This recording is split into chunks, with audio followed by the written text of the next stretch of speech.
This stuff is called halo halo, and it might just be the most satisfying dessert in the world.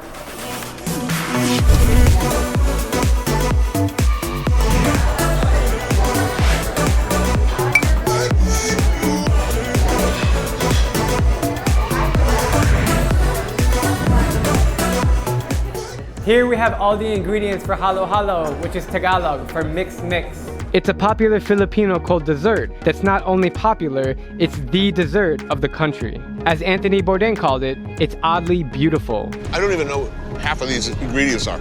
It's made from shaved ice, condensed milk, and lots of sweet toppings like jello, corn, fresh fruit, coconut, ube ice cream, and leche flan, Filipino sweet custard. And how often do you eat it? How often? Once a week?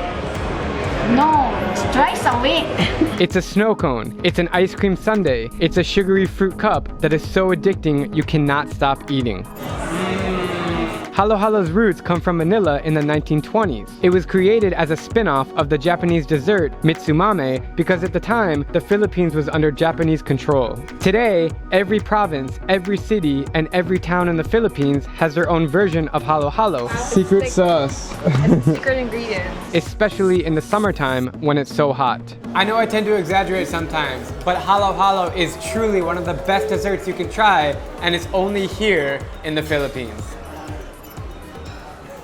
No. I'm Drewbinsky, and if you like my travel videos, please click subscribe and join me as I plan to visit every country in the world. Let's look at some mind-blowing mix facts. 68 million customers are served daily, or 1% of the world's population. There's 36,000 branches in 118 countries.